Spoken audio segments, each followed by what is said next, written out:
राम राम भाइयों। कश्मीर के लिए अमित शाह जान तक देने के लिए तैयार थे। आर्टिकल 370 एक ऐसी फिल्म है जिसका मोस्टली पार्ट कश्मीर और दिल्ली में शूट किया गया है और कुछ पार्ट मुंबई में। और कश्मीर में ये फिल्म ऐसी जगहों पर शूट की गई है जहां अभी तक कोई भी फिल्म शूट नहीं की गई। यहां तक कि इस फिल्म को कश्मीर के डाउनटाउन एरियाज में भी शूट किया गया है, जो अथॉरिटीज के लिए भी अनअलाउड था, जहां अथॉरिटीज भी नहीं जा सकती।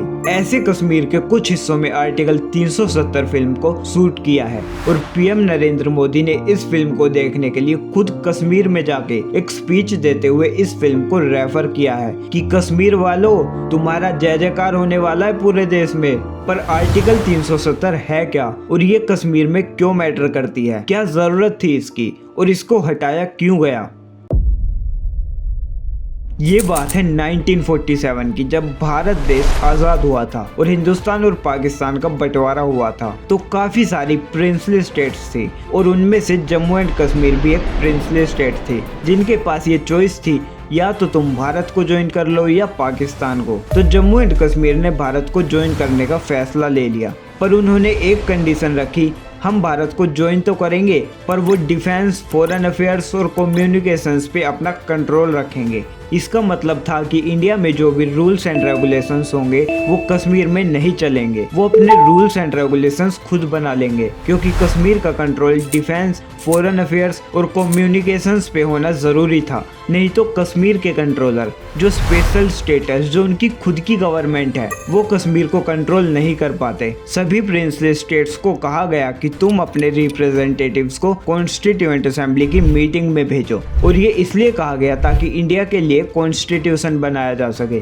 पर कई प्रिंसली स्टेट्स के पास खुद की असेंबली थी ही नहीं जिससे कि वो अपने खुद के लॉज बना सके। लेकिन कुछ स्टेट्स ऐसी थी जैसे सौराष्ट्र यूनियन, त्रावणकोर, कोचीन और मैसूर, जिनके पास खुद की असेंबली थी। तो एक डिस्कशन के दौरान ये कहा गया कि हर स्टेट के पास अपना खुद का कॉन्स्टिट्यूशन होगा। पर 1949 जो उन स्टेट के रूलर्स और लीडर्स थे, उन्होंने डिसीजन लिया वो इंडिया के कॉन्स्टिट्यूशन को अपनी स्टेट पर भी लागू करेंगे। इसका मतलब था कि जो भी लॉ सेंट्रल और स्टेट गवर्नमेंट बनाएगी वो पूरे भारत में मान्य रहेंगे। पर जम्मू एंड कश्मीर खुद की एक सेपरेट असेंबली चाहता था अपने खुद के लॉज बनाने के लिए। तो जम्मू एंड कश्मीर के रिप्रेजेंटेटिव्स ने इंडियन कॉन्स्टिट्यूएंट असेंबली में ये कहा कि इंडियन कॉन्स्टिट्यूशन का कुछ पार्ट ही हमारी स्टेट पर लागू होगा और बाकी के लॉज हमारी खुद की असेंबली बना लेगी। फिर इंडिया ने जम्मू एंड कश्मीर के इस फैसले को माना और ऐसे आर्टिकल 370 बना। 370 का मतलब है सेंट्रल गवर्नमेंट को पावर देने वाला कानून। जम्मू एंड कश्मीर में तभी लागू होगा जब उनकी असेंबली खुद उसको एग्री करेगी। पर ये सिर्फ कुछ टाइम के लिए था, जब तक जम्मू एंड कश्मीर का खुद का कॉन्स्टिट्यूशन नहीं बन जाता। पर जब स्टेट असेंबली ने 1957 में खुद को खत्म कर दिया बिना 370 में कुछ भी चेंजेस किए, तो ये इंडियन कॉन्स्टिट्यूशन का परमानेंट पार्ट बन गया। और सुप्रीम कोर्ट ऑफ इंडिया और high court of Jammu and Kashmir ने भी आर्टिकल 370 को इंडियन कॉन्स्टिट्यूशन का परमानेंट फीचर बता दिया। पर ऐसी क्या खास बात थी आर्टिकल 370 में जो इंडिया के लिए हटाना जरूरी था? आर्टिकल 370 को इसलिए हटाया गया ताकि जम्मू एंड कश्मीर को इंडिया के साथ जोड़ा जा सके और वहां पर भी वही कॉन्स्टिट्यूशन लागू होगा जो इंडिया में लागू होता है, जिसकी वजह से कश्मीर में जो स्पेशल स्टेटस था वो भी कम्प्लीटली डेड हो गया, जो कश्मीर में इंडियन कॉन्स्टिट्यूशन को लागू होने से रोकता था। और आर्टिकल 370 के हटने से पहले कश्मीर के पास खुद की असेंबली हुआ करती थी, जिसकी वजह से वो खुद का कॉन्स्टिट्यूशन बनाते थे और यहाँ तक कि खुद का एक फ्लैग भी। और अगर आर्टिकल 370 को नहीं हटाया जाता तो आउटसाइडर्स वहाँ लैंड तक नहीं खरीद सकते, जिसकी वजह से जम्मू एंड कश्मीर की डेवलपमेंट होने में काफ़ी ज़्यादा इफेक्ट पड़ता। और कुछ लोगों का तो ये तक मानना था कि आर्टिकल 370 की वजह से ही कश्मीर इंडिया का हिस्सा नहीं बन पा रहा था और जो टेररिज्म जम्मू एंड कश्मीर में होता था वो भी आर्टिकल 370 की वजह से ही होता था, क्योंकि आर्टिकल 370 की वजह से जो स्पेशल स्टेटस कश्मीर में था वही ऐसे टेररिज्म को बढ़ावा देता था। और इंडिया गवर्नमेंट का ये मानना था अगर वो आर्टिकल 370 को हटाएंगे तो इसकी वजह से जम्मू एंड कश्मीर की इकोनॉमी में डेवलपमेंट होगी और उसमें आउटसाइडर्स भी इन्वेस्टमेंट कर सकते हैं, जिसकी वजह से जम्मू एंड कश्मीर की ओवरऑल इकोनॉमी डेवलपमेंट काफी अच्छी होगी। तो अगर आप इसको भारत देश की नजरों से देखते हो तो आपको आर्टिकल 370 को हटाना काफी बढ़िया फैसला लगेगा। तो 5 अगस्त 2019 को इंडिया के प्रेसिडेंट ने प्रेसिडेंशियल ऑर्डर इशू किया